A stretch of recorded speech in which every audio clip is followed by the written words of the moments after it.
Kristi Noem was no stranger to high-stakes political battles. As a governor with years of experience navigating the murky waters of policy, lobbying, and power plays, she had encountered her fair share of political opposition. But this was different.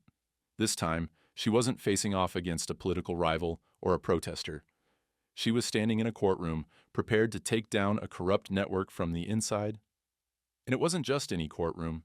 It was Judge Philip Graves's court, a man known for his sharp tongue, unpredictable rulings, and questionable past. The case at hand was explosive. Accusations of illegal campaign finance manipulation, state funds funneled through shell companies, and a wealthy businessman with deep ties to the governor's office. The evidence had been meticulously gathered, but the trial was in jeopardy before it even started. The judge, a figure everyone in the courtroom knew was far too close to the case, seemed to have already made up his mind. As Kristi stood at the prosecution's table, she could feel the weight of the judge's glare cutting through her. He barely acknowledged her as she approached the podium, flipping through the case files with deliberate slowness. The silence in the courtroom was deafening, an eerie calm before the storm.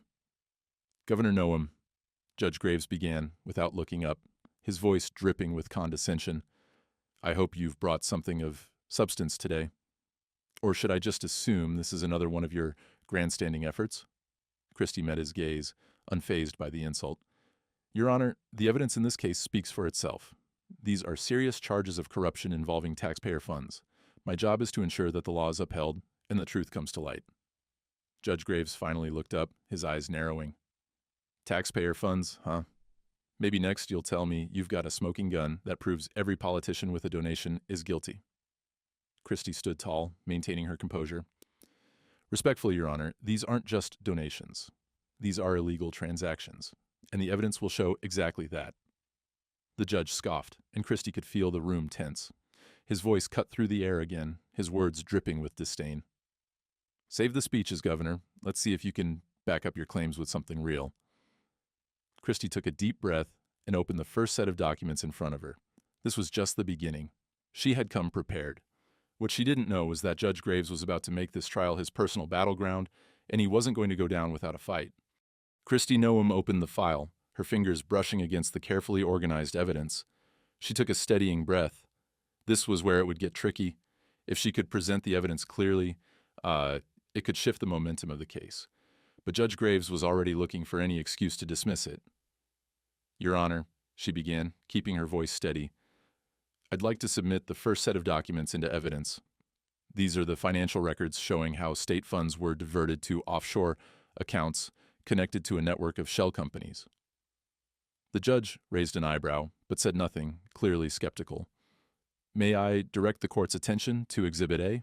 Kristi continued, turning to the projection screen at the front of the courtroom, where a large chart appeared with transaction records and connections between several businesses linked to the defendant, a prominent businessman named Charles Dalton.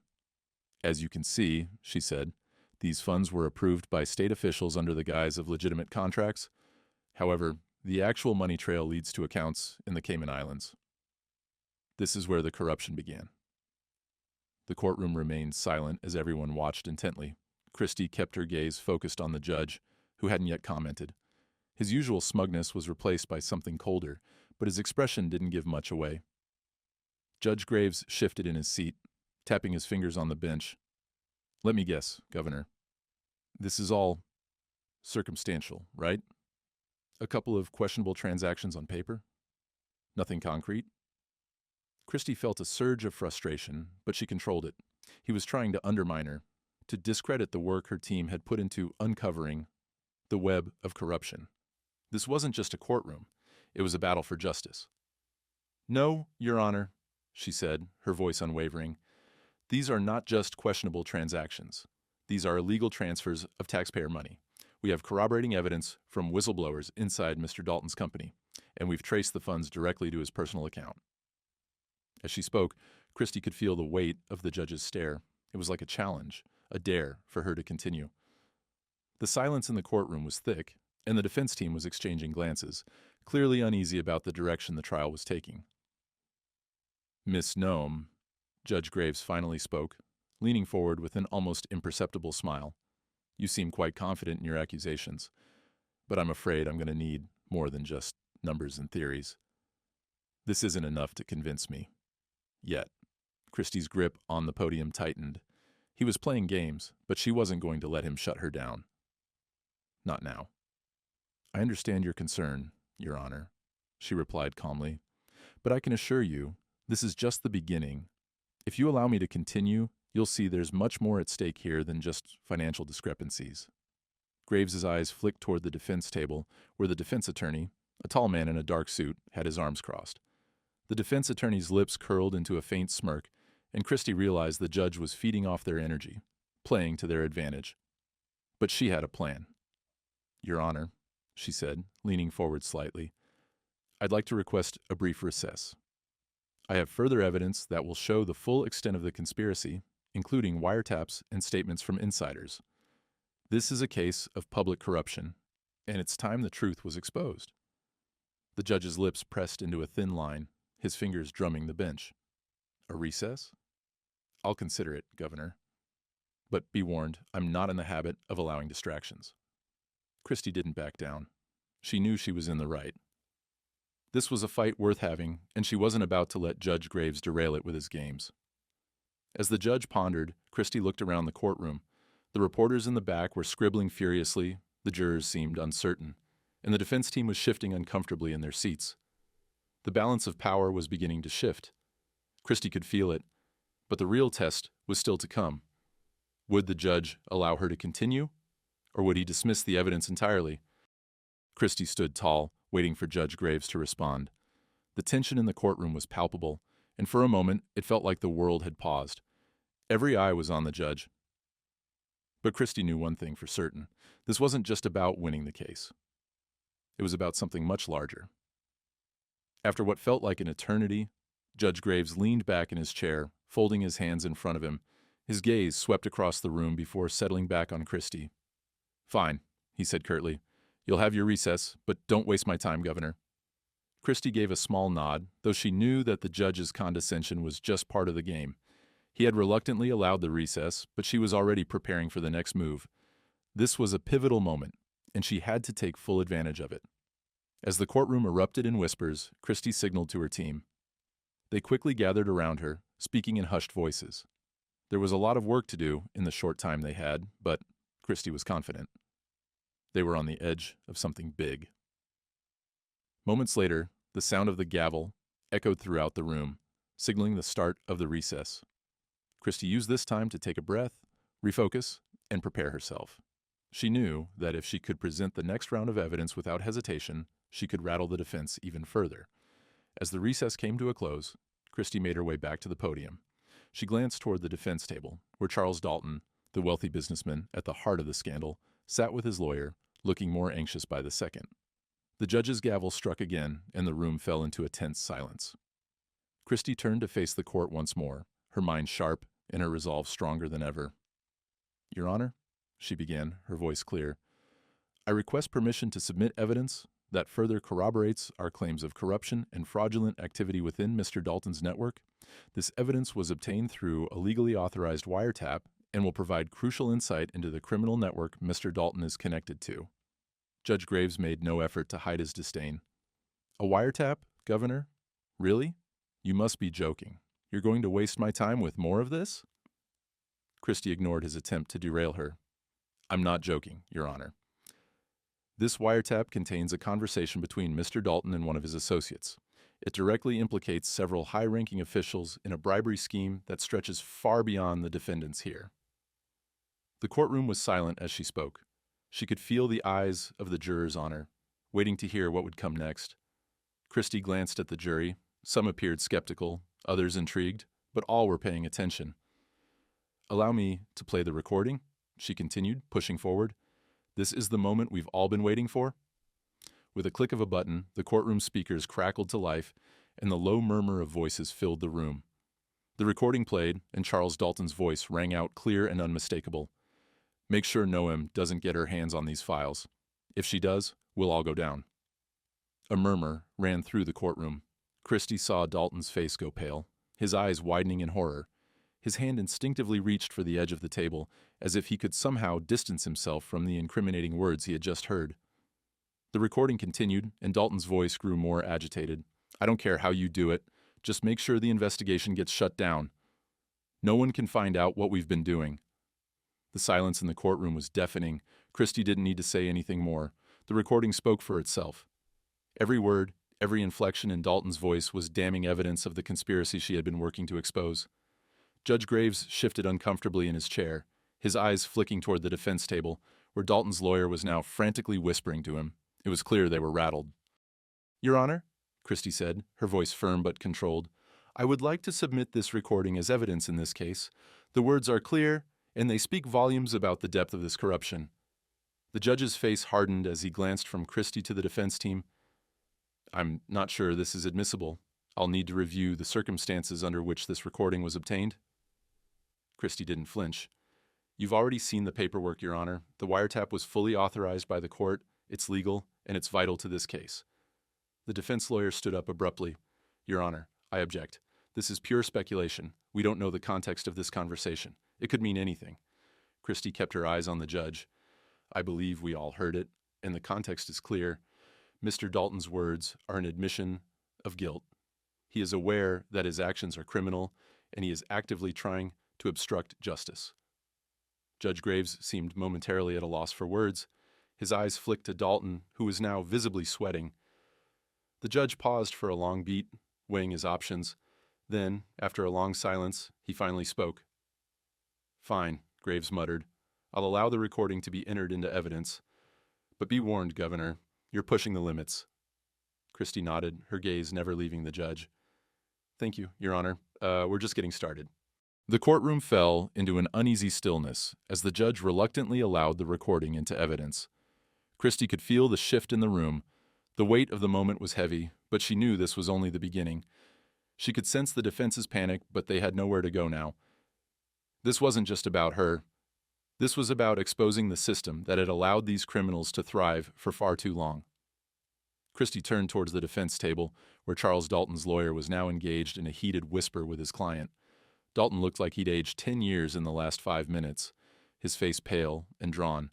The confidence he once had was gone, replaced by something far more vulnerable.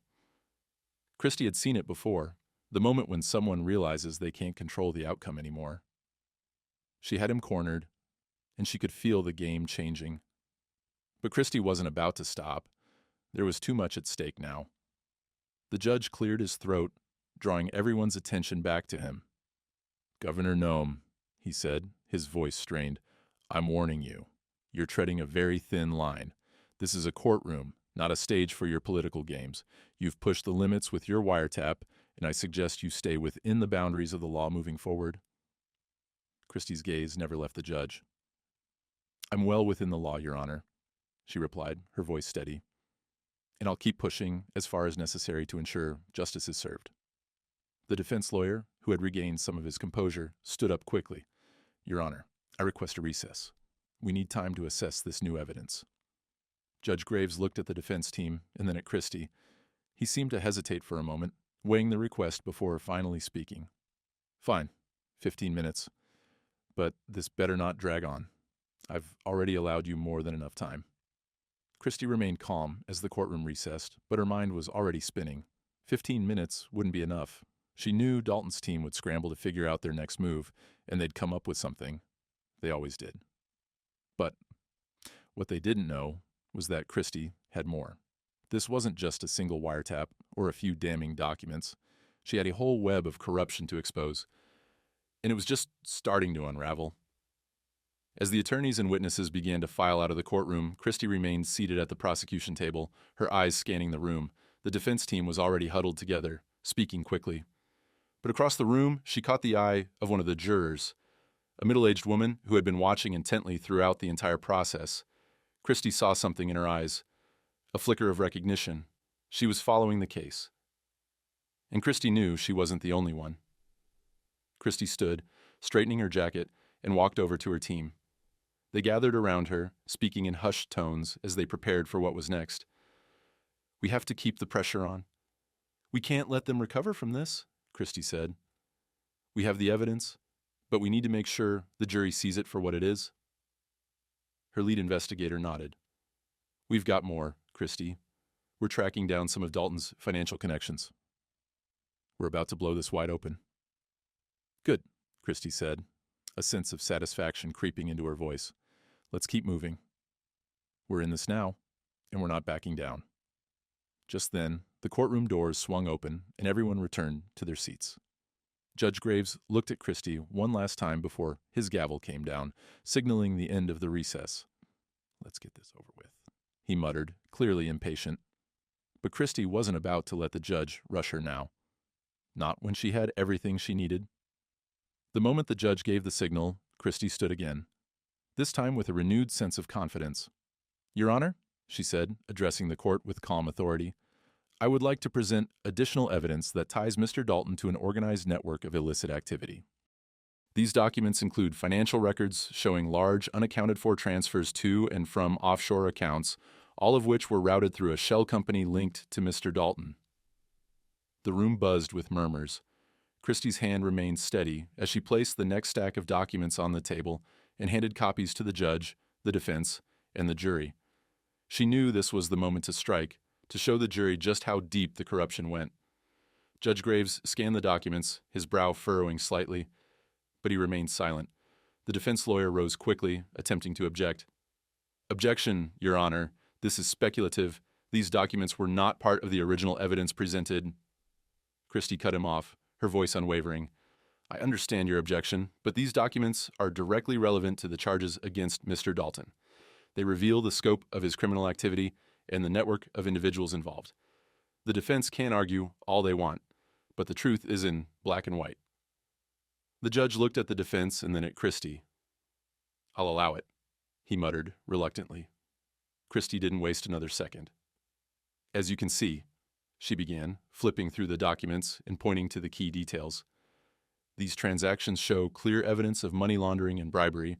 They also show that Mr. Dalton is connected to several other influential figures who have been involved in illegal activities. The defense lawyer was visibly flustered now, flipping through his notes as if he were trying to find a way to challenge the evidence. But Kristi knew there was no getting around it. She finished her presentation, allowing the weight of the evidence to sink in. The jury was watching her closely, their attention fixed on the documents, their expressions serious. There was no doubt that the defense had been thrown off balance, and that was exactly what Kristi had hoped for. Judge Graves cleared his throat. We'll take a short recess for the jury to review these new documents. Kristi nodded, allowing herself a small, satisfied smile. This was working. She could feel the momentum shifting in her favor. There was no turning back now. As the jury was escorted out of the courtroom to deliberate, Kristi felt the tension in the air. The last few hours had been a whirlwind, and yet, despite the small victory in presenting the damning documents, she knew the fight wasn't over. There were still obstacles to overcome, namely the defense's deep pockets, their well-practiced ability to manipulate the court, and the looming question of what Dalton would do next. But Kristi Noem wasn't easily intimidated. She had made it this far, and she wasn't about to let them take this case from her now. Her team gathered around her again, quieter than usual, knowing this was the final stretch.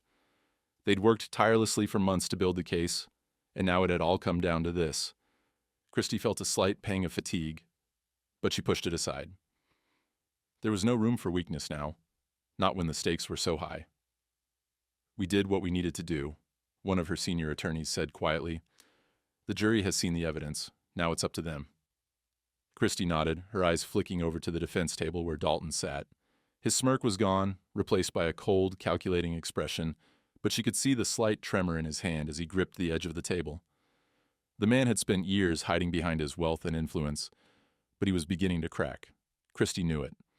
Everyone in the room knew it. Dalton's empire was falling apart. The bailiff stepped forward, calling the court to order. The judge took his seat, his expression grim, though his eyes flickered with a touch of uncertainty. Kristi could feel it. The room had shifted. Even the judge, who had been complicit in so many of these shady deals, knew the tide had turned. We'll reconvene to hear the jury's verdict, Judge Graves announced, his voice sharp but lacking the usual authority he'd had before. Kristi's heart pounded in her chest as the doors opened and the jury filed back into the courtroom. The silence was deafening, the anticipation thick in the air. She took a deep breath, letting it steady her nerves. This wasn't just about conviction.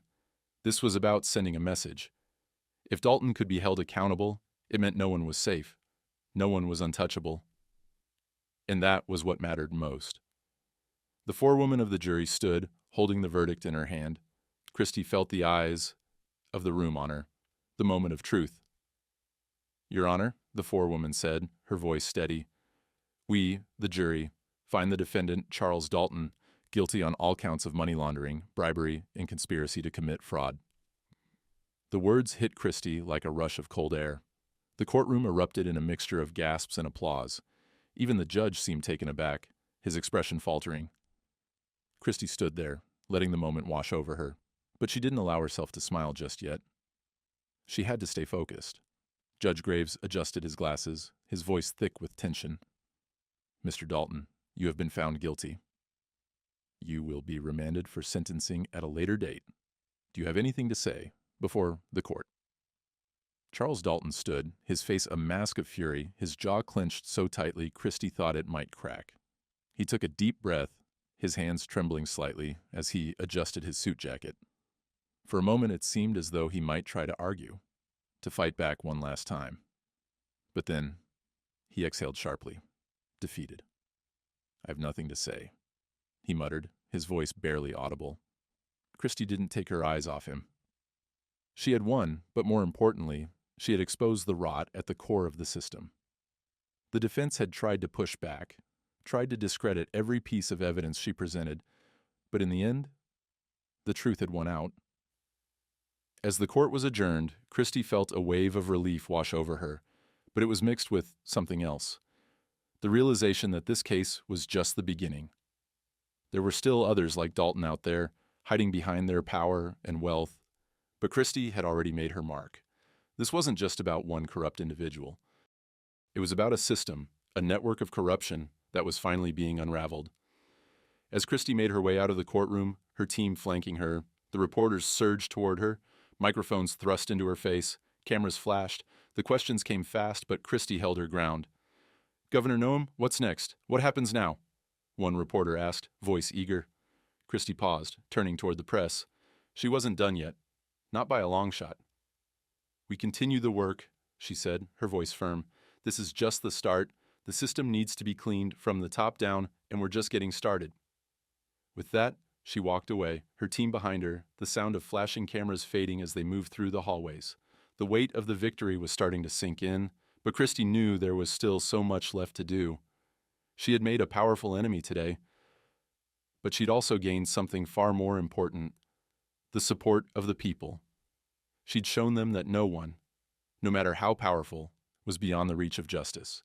This case had been the spark, but now Kristi Noem had a fire to ignite.